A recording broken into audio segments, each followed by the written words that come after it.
What's going on, everybody? We back on Smoke Sports, and we got another former teammate of mine, Oregon State DB Johnathan Riley. What's up, John? Ain't that much. Man, tell me what you're doing right now, first of all. Right now, I got to do this film study in Washington State. We got to do at least 3 teams in our Pac-12 conference and about 150 plays each. And then we got to present that information tomorrow during our meetings. My man, it's doing it, bro. Quarantine not stopping nothing, bro.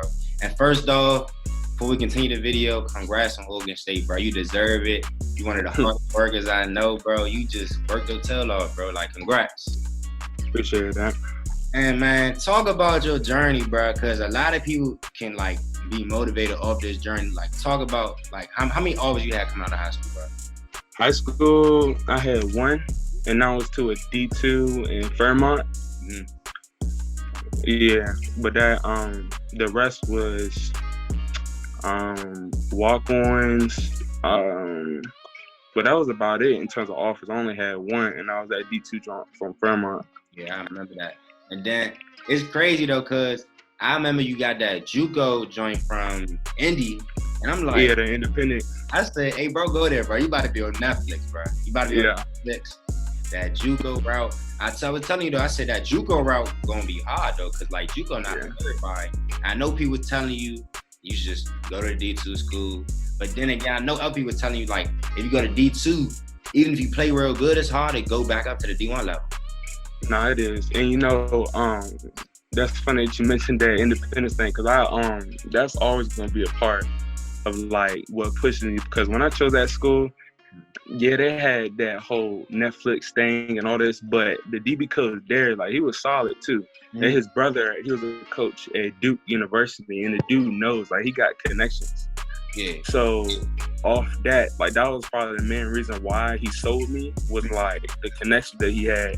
So when I got there, it was like a whole different other story when I got there, because they had a whole like drama linked to people, their whole background, and how Coach Brown, the head coach, you know, that man, he was just a movie star. He wasn't a coach. And then so I found that out real quick. And then I ended up registering there, and then I knew I was going to transfer out of there. So then after that, I had transferred to Kilgore, the junior college in Texas. But when I came home, when I had came home after that whole independence thing, that was just something I had to learn from. So then when I came home, I was thinking about, like, what am I going to do? Like, I had a couple of D3s hit me up, like, stuff was not going right. And I wasn't ever going to think about, like, you know, giving up, because I had went through all that just to get there. So then I said, forget that D3. I'm going to just take the JUCO thing one more year. So when I went to Kilgore, that's when I started blowing up in the spring at Kilgore. Nah, bro. I remember I seen you. I think it was Texas Tech or Baylor was your first offer. Okay. Baylor, they wanted me to come off rip. Like, as soon they didn't even see me play, none of that. They just wanted me to go there based off of what they saw when I put that uniform on an unofficial visit. Yeah. And then I talked with my coaches, and then there was like they was offering me like a blue shirt or a gray shirt where I didn't practice now, but you just I couldn't. Yeah. So then I was like, nah. So then Texas took my first official offer though. Yeah.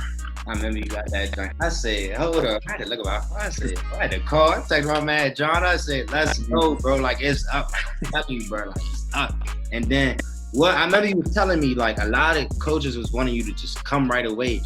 But some see you play during the season, your first JUCO season. So what was that decision like? You know, that decision was hard, because it actually went as personal as, you know, former coaches and family members that told me, like, you got your opportunity to what you look for, but at the same time, like, I was looking for the best fit. And the fact that I don't want to put all the business of what went on around that deal, but long story short, I wanted to not only expand my options, but pick the best options, because people are going to blindly just take something and then it ain't going to turn out how they want it to be. So then I talked with my coaches, and then they said I need to figure out what the best place for me to go. And I ultimately wanted to come back home and ball because, I ain't want to stay out in Texas. Yeah. But it's funny how things ended up working out. But then I ended up going back and playing during that season. And then I was ranked as like a 4. I was ranked as like a 4-star, and then I dropped one because I had broke my collarbone. And then it went from like every school about to offer me to like just a couple of big schools, and I ended up choosing, of course, Oregon State. Yeah. So like, what was different about Oregon State? Because I know that's on the other side of the country, bro. Like, yeah. What was different about them? They were persistent in trying to recruit me.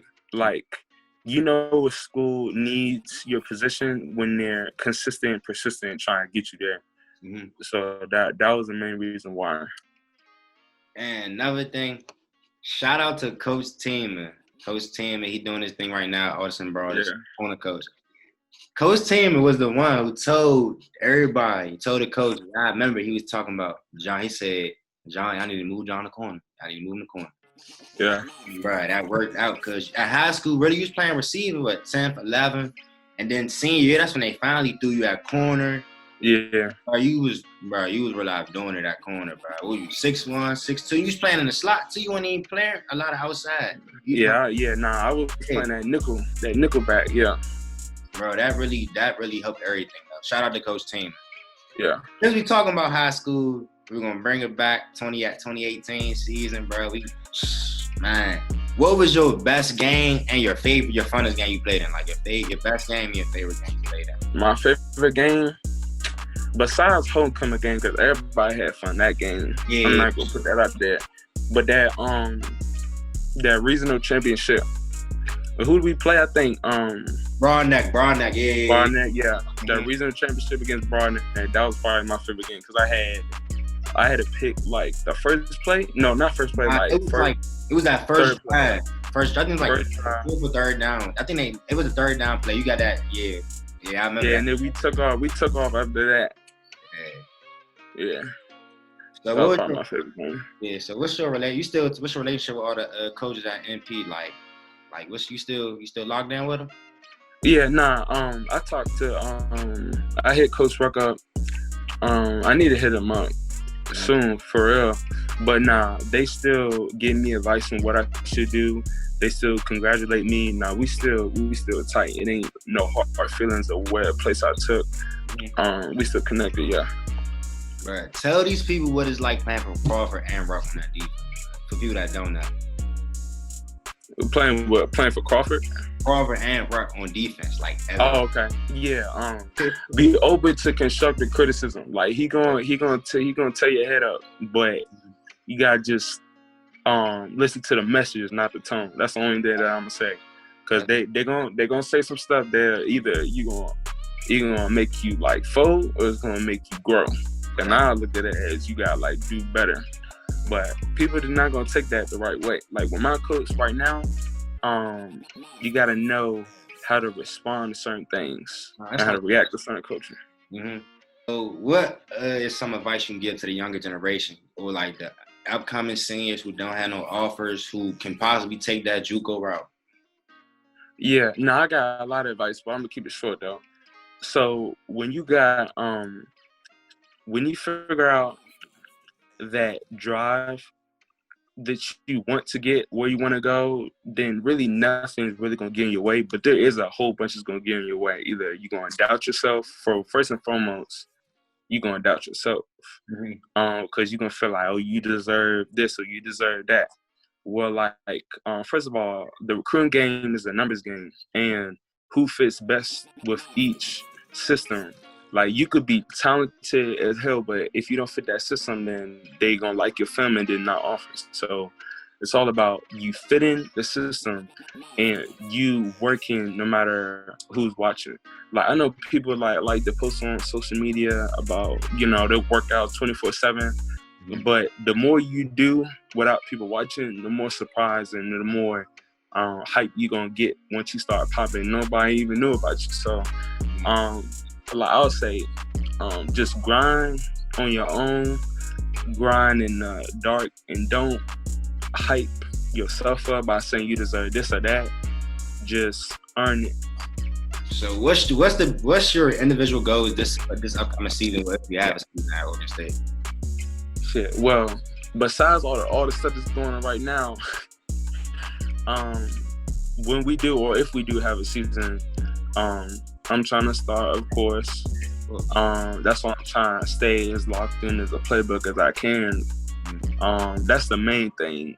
And just bring that edge in terms of being physical for my DBs. Mm-hmm. But yeah, that's it for the day, man. Tell them folks where to follow you at, bro. Follow me _Riley _17. And make sure y'all tune into this one, man. Tune in, man. And subscribe to me at Smoke Sports. Follow me on my IG at Rim Smoke on my main page. And the Smoke Sports podcast page at Smoke Sports. And tune into my man this season. Congrats again, John. Appreciate you, big dog. Always.